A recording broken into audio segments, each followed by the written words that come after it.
Bonjour à tous. Aujourd'hui, je vous retrouve pour une vidéo en lien avec deux articles que j'ai publiés sur le blog à propos du packaging.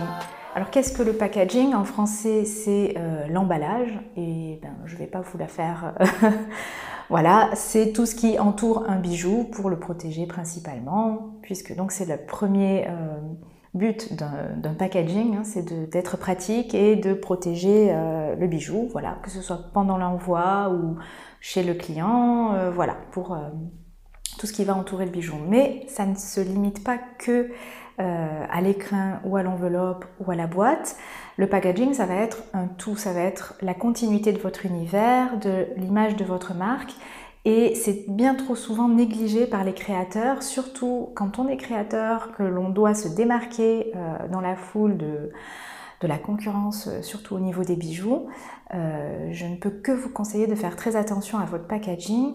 Et quand je dis faire attention, ce n'est pas forcément faire des choses mirobolantes, mais en tout cas d'y prêter attention. Parce que faire attention à son packaging, ça peut également avoir d'autres avantages. Le premier étant de susciter l'acte d'achat. Et pour cela, je vais vous raconter une anecdote personnelle. C'était il y a une douzaine d'années, avant même que moi-même je crée des bijoux. J'étais très friande de petits objets de créateurs sur Etsy qui n'existaient pas encore en France à l'époque, mais c'était principalement aux États-Unis. Donc de temps en temps, je me faisais un petit cadeau et je m'offrais des choses sur Etsy. Et mon premier bijou, ça avait été cette bague que j'ai toujours. Je vais essayer de vous mettre un gros plan pour vous la montrer. Et alors, quel que soit le goût de chacun, je me demande encore aujourd'hui pourquoi j'ai acheté cette bague. Elle ne fait absolument pas partie de ce que j'ai l'habitude d'acheter. Ce n'est absolument pas mon style, le côté vintage, floral, tout ça, bien que ce soit très joli, mais ce n'est pas du tout mon style. Et je me demande encore pourquoi... Enfin non, je sais très bien en fait pourquoi je l'ai acheté justement. C'était pas pour le bijou en lui-même en fait. Je me rappelle encore de la boutique dans laquelle je l'ai acheté, donc la boutique en ligne. Je ne sais plus du tout si elle existe, je me rappelle même plus le nom, mais si je le retrouve, je vous le mettrai en barre d'infos.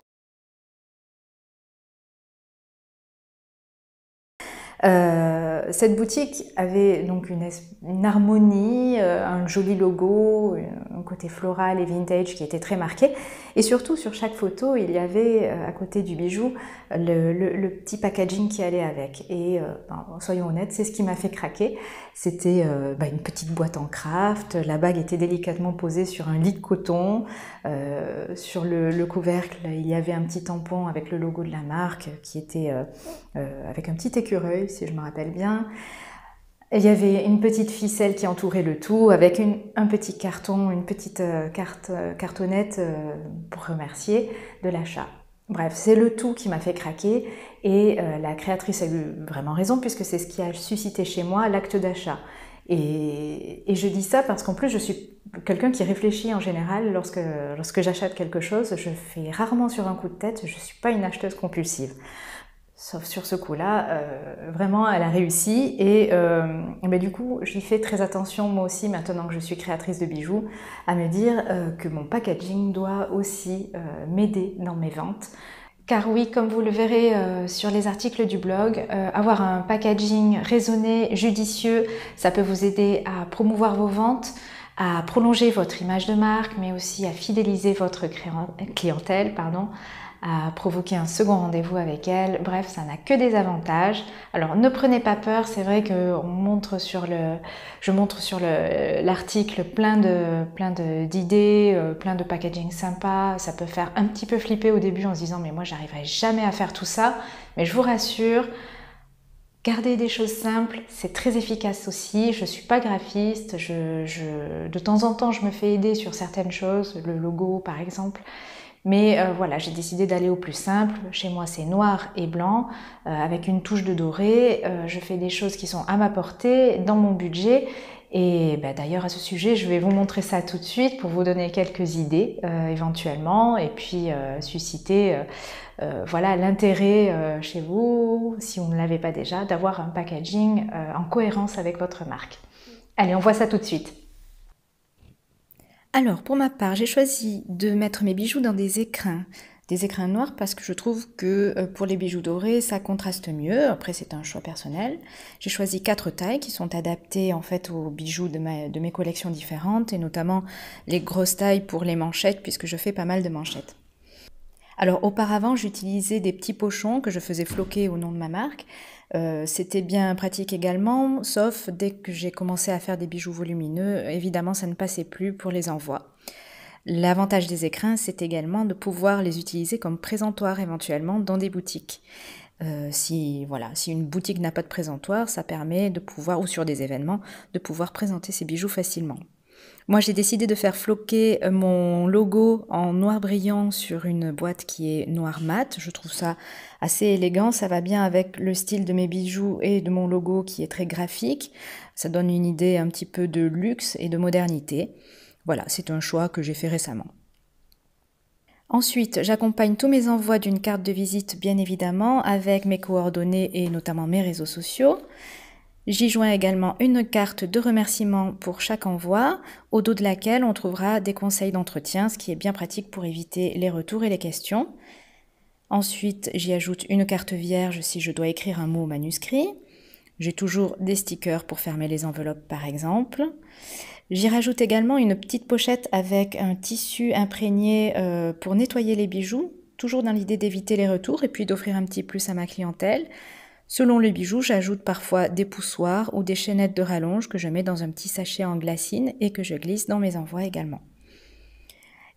Petite dernière chose que je rajoute, c'est un petit carton surprise au dos duquel il y a une carte à gratter et sur cette carte à gratter, il y a un petit code promo. Ça me permet de fidéliser ma clientèle et c'est ludique. Tout cela est ensuite emballé dans du papier de soie que j'emballe précautionneusement avec du fil, ici du Baker Twine, toujours noir et blanc, un petit sticker pour fermer et très pratique, un petit tampon puisque ça passe partout sur les enveloppes, les cartes, tout ça, je le recommande. Alors ça c'est optionnel, mais lorsque j'avais une boutique ou lorsque je fais des événements, j'ai également des petits pochons dans lesquels je mets un papier de soie, une carte de visite, une carte de remerciement. C'est très pratique pour pouvoir communiquer localement et immédiatement sur un événement. Autre chose également optionnelle mais que j'aime bien avoir toujours sur moi, c'est un dossier de presse / catalogue pour pouvoir distribuer lorsque j'en ai besoin des blogueuses, des influenceuses ou des boutiques que je rencontrerai. J'y mets une carte de visite, un petit laïus, une descriptif de ma marque et puis un petit côté catalogue pour montrer un petit peu ce que je fais. Je l'emporte partout avec moi et j'avoue que c'est quand même toujours pratique à avoir sur soi. J'ai également ces 2 petits formats dans lequel je glisse soit un catalogue comme ici, que je peux donner, par exemple si je suis en vacances et que je vois une jolie boutique à qui j'aimerais bien le donner, ou alors lorsque je fais une réparation, que je veux donner un bijou, pareil sur un événement, une influenceuse, j'y glisse un petit bijou sur une cartonnette. Voilà tout, vous savez maintenant un petit peu plus ce qui accompagne mes bijoux lors de mes envois ou lors de mes ventes. Évidemment, tout cela n'est pas nécessaire, on peut commencer avec beaucoup moins, et puis évidemment c'est non exhaustif également, il peut y avoir tout un tas d'autres choses utiles et sympas à réaliser pour avoir un packaging qui reflète vraiment l'univers de sa marque. En tout cas, j'espère que ça vous aura donné des idées si vous en manquiez. Moi, je vous invite à aller voir les 2 articles qui ont été réalisés à ce sujet sur le blog, vous les trouverez en barre d'infos. Et évidemment, si vous avez aimé cette vidéo, n'hésitez pas à mettre un petit pouce en l'air, à la partager, à vous abonner à la chaîne bien évidemment, et puis à nous suivre dans la newsletter ou sur le blog apprendre-la-bijouterie.com. Je vous dis à la prochaine!